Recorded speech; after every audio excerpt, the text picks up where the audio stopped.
Hello, everyone.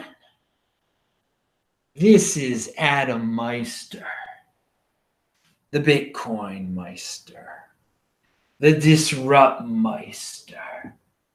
Welcome to the One Bitcoin Show. Today is October the 9th. 2018. Strong hand, long-term thinking, unconfiscatable. Value your wealth in Bitcoin. Personal responsibility is the new counterculture. Yes, this shirt, and you can get all sorts of shirts linked to below. I got discount codes on Trezors, everything. You know, everything I talk about in this video is linked to below. It says 2.1 quadrillion Satoshis. Satoshi Nakamoto. Yeah, you know who he is? And we're going to be talking about quadrillions. Well, not a quarter of a quadrillion I'm going to bring up later. And no, we're not talking Venezuela currency. And we're not talking about avocados. But I've got a lot of avocados here. These are very healthy. I like to cut them open and then take an onion, scoop them out with the onion. Oh, it's delicious. Delicious. Yeah, that's just my thing. Whatever. You don't have to do it. It's good to be healthy. All right. So before we get into this, this guy's got an article about how cryptocurrency, it might be $100 trillion market cap one day. We'll get to that in 1 second. Beforehand, I want to tell all of you, you guys love the This Week in Bitcoin show. Obviously, it's going to be on at 2 p.m. this Friday, Eastern time. Gabriel from Venezuela is going to tell us about quadrillions of Venezuelan currency, whatever they call that over there, the Bolivar. And then you can check out yesterday's show. But now you can go to techbalt.com, TECHBALT.com. Now, TechBalt is also my name on Twitter, so you can follow me there on Twitter. But if you type in techbalt.com, TECHBALT.com, you can watch all 89 of the This Week in Bitcoin shows that have ever been created.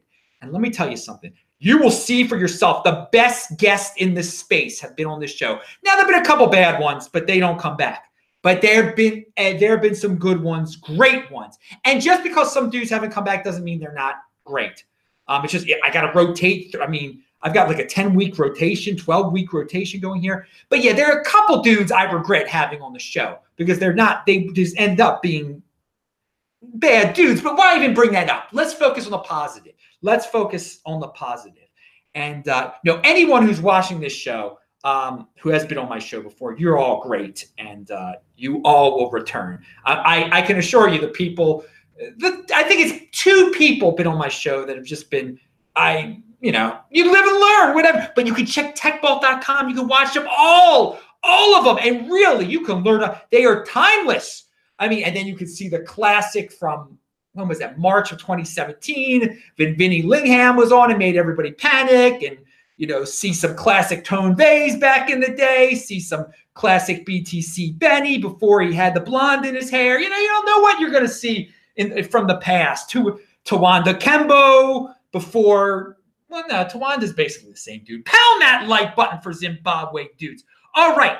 So, and yeah, I have to say this. The New Orleans event, it is linked to below. It is going to be December 3rd and 4th. I'm going to be in New Orleans. Vortex will be there. Blake Anderson will also be there. Both of them, of course, you can watch them. The This Week in Bitcoin archives also at techbalt.com. But yeah, the 20% off discount link is below. Check that out. Again, New Orleans, December 3rd and 4th, 2018. The Digital Currency Con. Digital Currency Con. Check it out. All right. It'll be a fun time. I'm looking forward to returning to New Orleans. And yes, I've been to New Orleans in my life. A few different, I was there for Mardi Gras. Yeah, twice. Okay. Don't value your wealth that way, or you will have no wealth soon if you go to Mardi Gras. If you value your wealth in Mardi Gras, in that kind of stuff. Oh, God. Bad stuff down there. Pound that like button for healthy lifestyle. Okay. And you can always get into a healthy lifestyle. When you're a 19-year-old kid, you're drinking, you're who knows what you're doing in Marty. Oh, God. Ooh. So $100 trillion market cap of everything. $100 trillion market cap for cryptocurrency in the future. This is an article by Kyle Samani, and it's a good article. Now, I want to just tell everyone, as of 2015, the total value of everything on the planet Earth was 250 trillion, or a quarter of a quadrillion dollars. It's probably more than that now. That's a rough estimate. But so take that into account, 250 trillion, the whole value of everything, compared to the future value of crypto possibly being $100 trillion. So how does Kyle even get here? So I'm gonna quote a little, and again, you got to check out the article yourself. To understand the magnitude of the opportunity, let's add it all up. Digital gold, $30 to $70 trillion. Deflating the monetary premia of real estate, equity, and debt, 5 to 25 trillion. Replacement for offshore bank accounts, 1 to 10 trillion. Securing the world's assets, $1 to $10 trillion. New economic activity facilitated by blockchains, $1 to $10 trillion. Altogether, there's a clear path to 50 trillion and a plausible path to $100 trillion. I need to state, this is him, I need to state this as clearly as possible. Everything described above is compatible with the continued dominance of the US dollar, euro, and other major fiat currencies. Crypto doesn't need to challenge the legitimacy of the US dollar in order to achieve an $100 trillion market cap. Rather, crypto will challenge the legitimacy of weaker currencies such as the Venezuelan bolivar, Argentine peso, etc., and deflate the monetary premia of real estate, debt, and equities. Dude, that last part about how crypto can get to be $100 trillion market cap and for the United States dollar to still be dominant, I agree with that. I agree. I think I have said this many times on the show, US dollar ain't going nowhere. The 80%ers will still flock to it. They could print as, they keep getting away with it. They keep finding new ways of slowly inflating. They're inflating away the wealth of the 80%ers, and they keep on buying it. It's the welfare dollar. I've explained it many times. Let the 80%ers have their dollars, okay? And let the smart people, the 20%ers, flock to this incredible opportunity of cryptocurrency, of Bitcoin. And so, yes, Bitcoin can go to the freaking moon, and the US dollar can survive also. We don't have to have the US dollar to disintegrate into nothing in the United States to turn to chaos for cryptocurrency to succeed, for Bitcoin to succeed. For all the doomers out there, no, the end of the world doesn't have to happen for crypto. It's just that mentality was what was going to bring gold to the forefront, and it isn't going to happen. US dollar is going to stick around. United States will be a wealthy, very comfortable nation for 100 years, for 50 years at least into the future, for the rest of my lifetime. There's a lot of bad things going on in the United States. There are a lot of stupid people on this planet, okay? There are a lot of stupid people in the United States, and they just keep buying it up. I've traveled all around this freaking world, okay? The other currencies out there, so many of them are complete nonsense. Compare what's going on in Zimbabwe, Argentina, all sorts of other countries. Where else I've been to, there's been problems. Mozambique. I mean, it's nothing. But the point of this article, though, again, is that let's focus on the positive here. $100 trillion market cap for crypto. Hey, I'm not going to say that's going to happen, but he gives reasons why. And I just think crypto, Bitcoin, can be successful. When we're valuing our wealth in Bitcoin, let everybody value their wealth in dollar and euros. Those will survive. They'll get their free big screen TVs. Technology will advance. They can live in their little trances, and they can think they're wealthy with their, Obama phones or whatever they get for free. And, those cures, they keep the pain of the diabetes away for like 3 out of the 7 days of the week or whatever. But anyway, for the 20%ers, we're going to live in the Bitcoin overlay where we're just living life being productive. It's awesome. Pound that freaking like button. Read that freaking article. It is a positive. Must Stop Murad, who was on the This Week in Bitcoin show last week. Check that out below. Disruptmeister.com. You can watch all my old shows, not just This Week in Bitcoin, but just one of the This Week in Bitcoin shows. Check out techbalt.com. So he says the way markets work is they need to punish as many people as possible. Yeah, I like that. I like that. And we see that in the cryptocurrency market. All these 80%ers are getting pounded. They're getting pounded, okay? And that's the way the markets work, man. They punish as many people as possible. And all those Bitcoin traders, yeah, they're going to get punished. But again, so if you just take that steady approach, the strong hand holding the Bitcoin, you're not going to be punished. You're not going to do something silly. Just wait it out. 2020 halving, value your wealth in Bitcoin, et cetera, et cetera, et cetera. What we talk about all the time. So Matt Odell has a good tweet. And this is about the 2020 halving.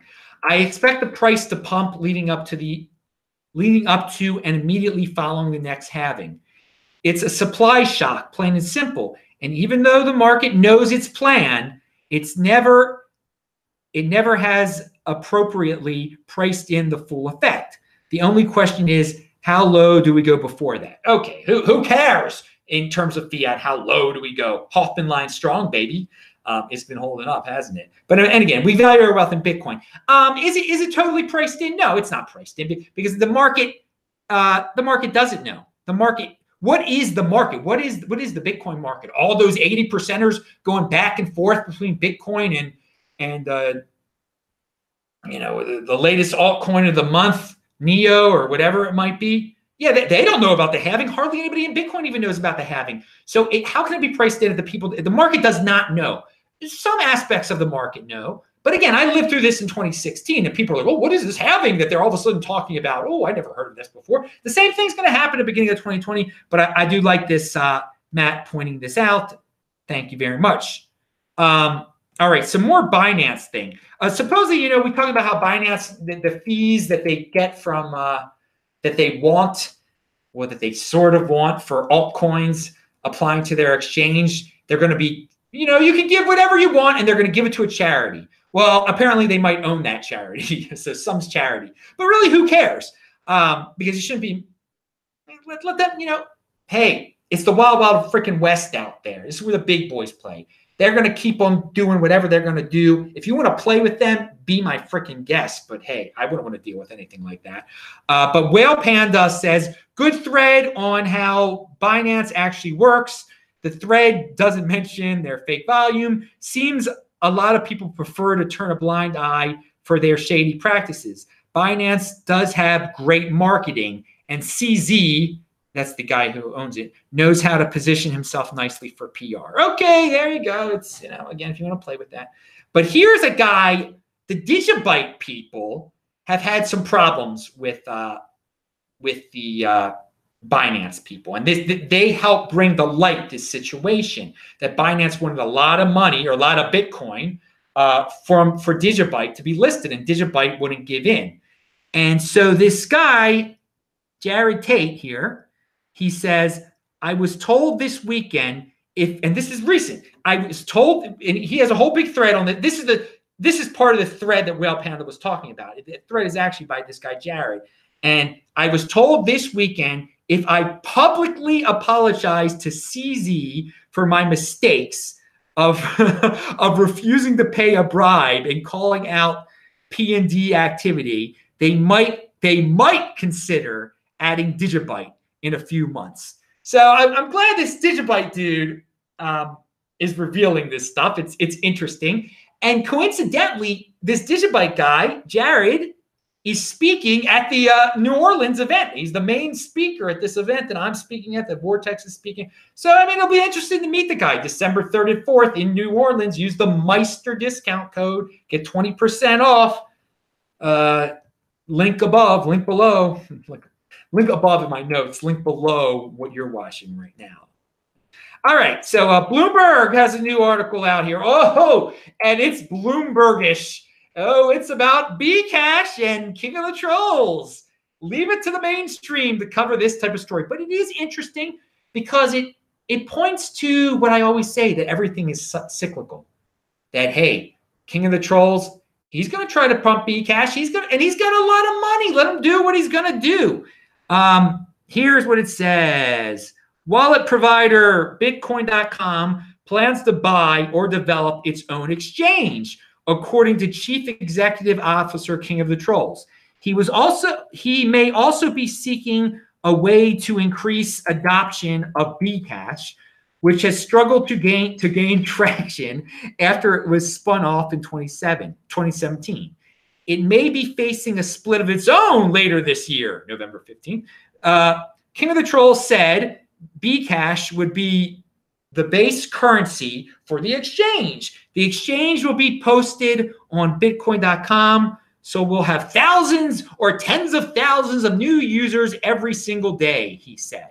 So there you go. There's a way that he's planning to help pump Bcash. And you know what? Let him have his own exchange where Bcash is the main thing. Let him do it. What's it to me? What's it to me? Now, again, he's using the Bitcoin. He owns Bitcoin.com. But, I mean, what are we going to do? He owns it. I mean, just ignore it.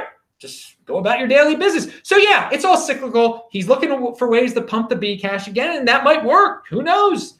I mean, a lot of people, a lot of 80%ers out there in the crypto world. Oh, yeah, Bcash, real Bitcoin. I'll use his exchange. Yeah, good luck. All right. Down that like button. DisruptMeister.com. TechBalt on Twitter. TechBalt. Bitcoin Meister on Steemit. Yesterday, I forgot to say that, Bitfin, if you value your wealth in dollars, if you're looking at the price, this Bitfinex, people are not trusting Bitfinex as much as they used to because there's a $50 premium there compared to the other one. What's the other one?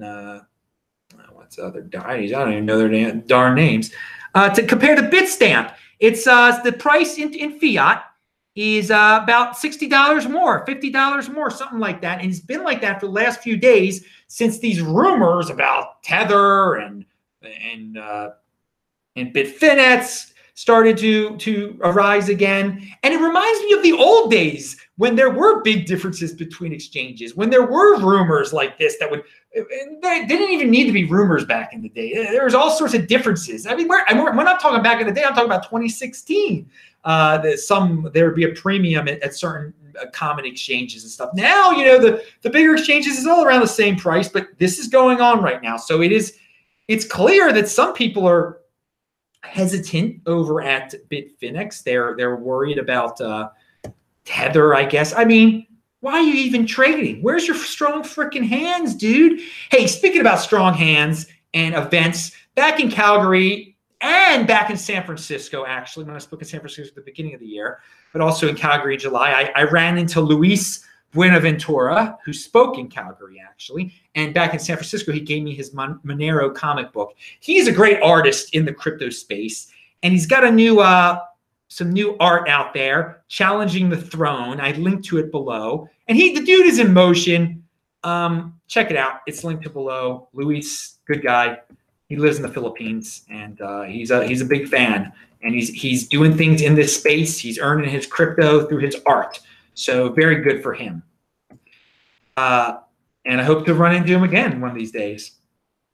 And I've always wanted to go to not always wanted to go to the Philippines, but I have a very close friend of mine in middle school and high school. He's Filipino, and because I had, and he's still a good friend of mine, and I've always wanted to go to for a long time, wanted to go to the Philippines because of him. But it's just it's hot. It's so darn hot there, and I don't want to get bit by some what's the latest thing you can get? Not malaria, one of those darn.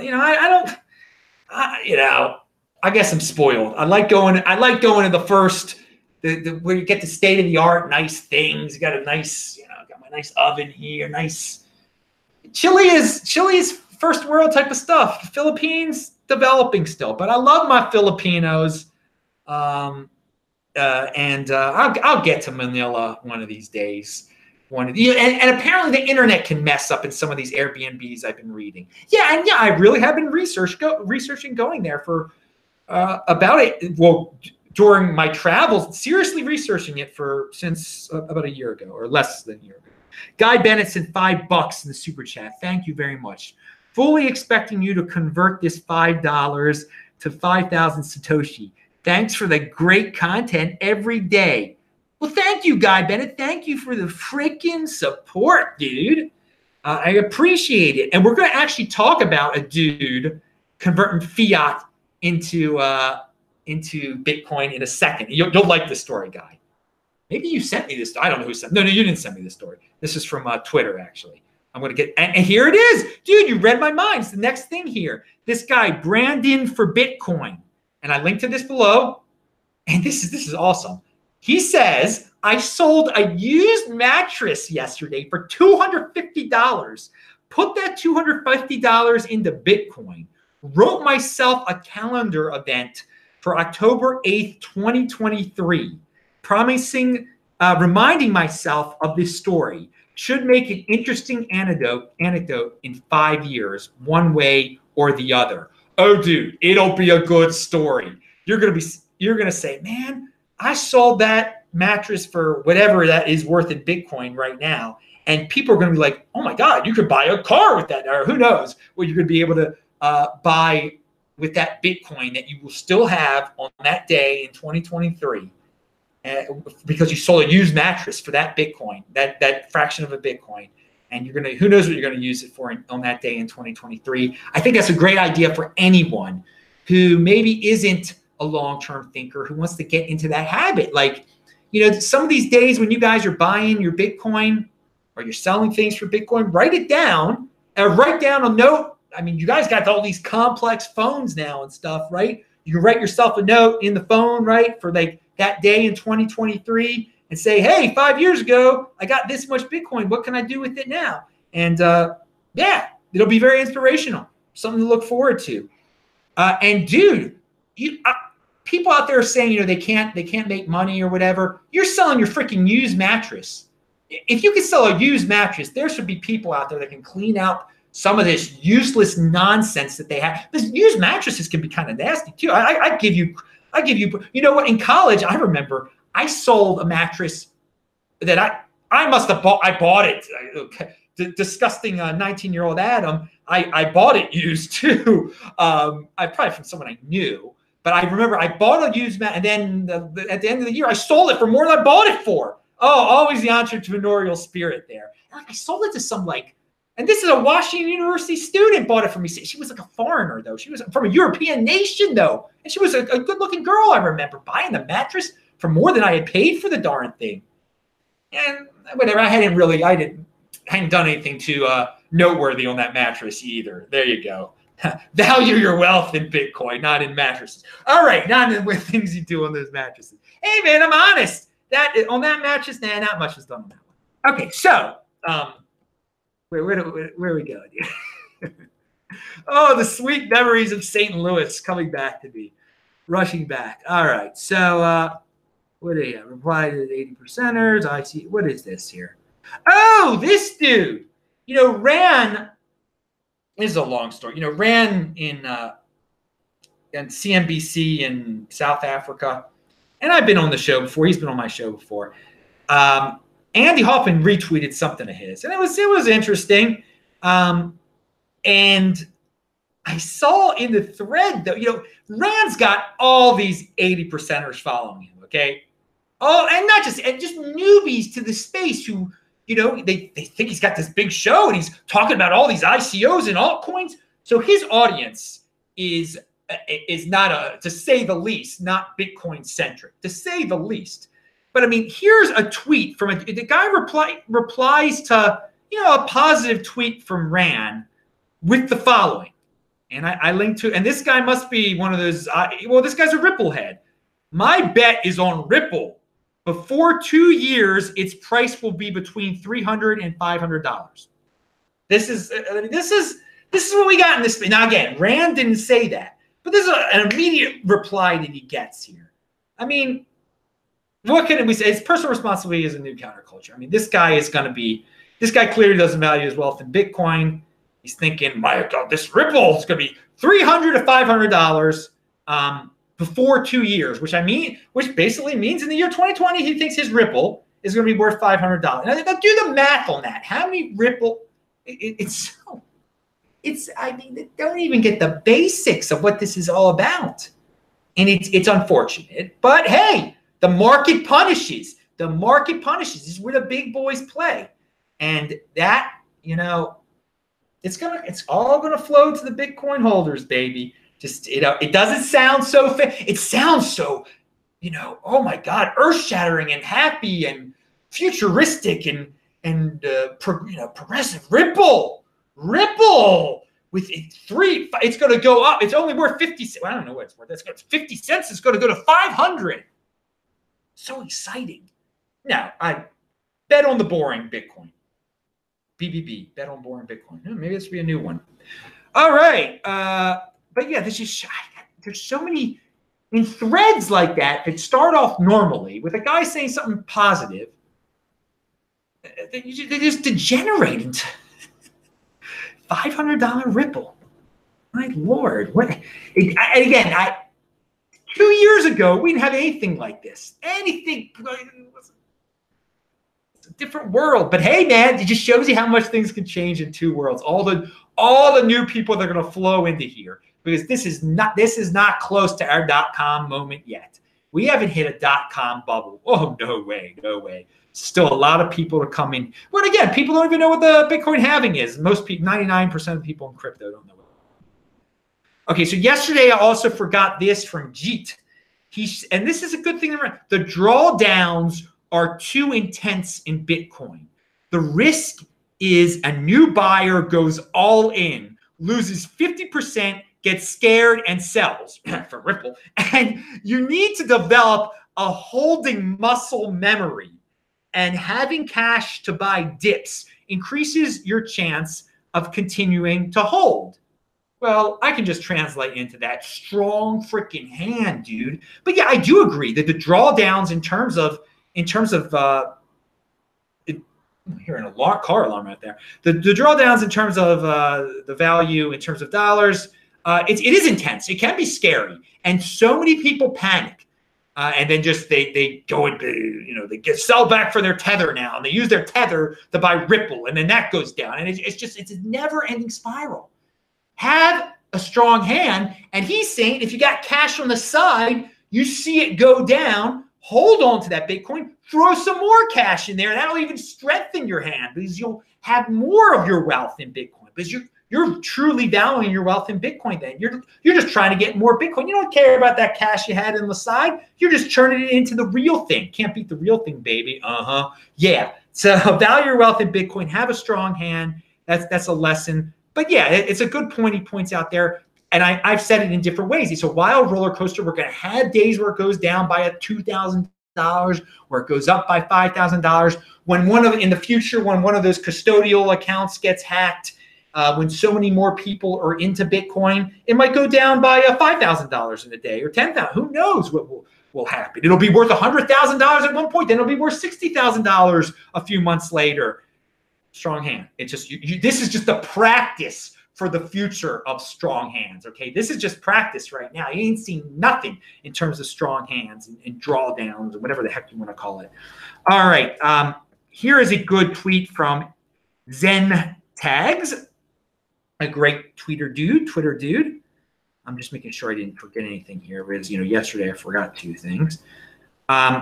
He says, buy some Bitcoin today.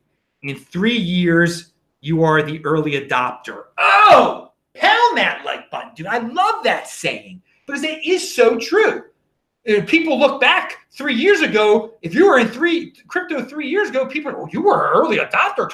Back in 2015, when I was in crypto, when I was going to the event in Chicago where I met Tone I didn't think I was an early adopter, even though I've been in it since 2013. But now, the way it works, when you've been in this long enough, you see that within 3 years pass, everybody from 3 years ago was an early adopter. That's how fast this thing is growing.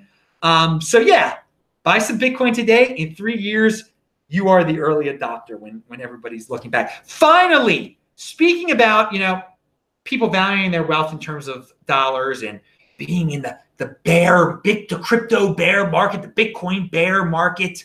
Well, I like to point out these signs of scammers returning to the system, whether they be BitConnect people, and that might be in the turn of things. If these type of people are coming back in, we might be getting bubblicious in altcoins, and who knows? We might be ramping it up in terms of dollar value. I really don't care because I value my wealth in Bitcoin, but I was contacted again, these ICOs keep on contacting me. That's been nonstop, trying to bribe me to be on my show and everything.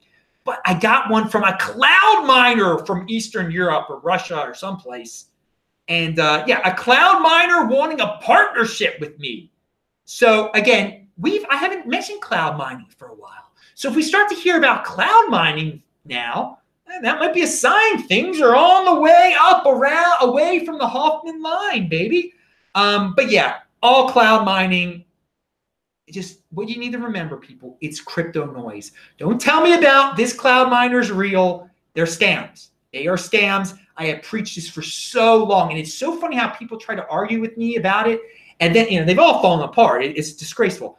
You just, instead of trying to do something with your Bitcoin, giving away your Bitcoin for some cloud miner to give you bits and pieces of it back, maybe before stealing it all, just hold on to your Bitcoin. You don't need to do anything with your Bitcoin. Do nothing with your Bitcoin, especially run away when someone says cloud mining. Run away and pound that like button. I'm Adam Meister, the Bitcoin Meister, the Disrupt Meister. Remember to subscribe to this channel, like this video, share this video, check out the link section below, and check out techbalt.com. Click on those squares now. You can see all of the old 89 This Week in Bitcoin shows that have been done at techbalt.com. See ya.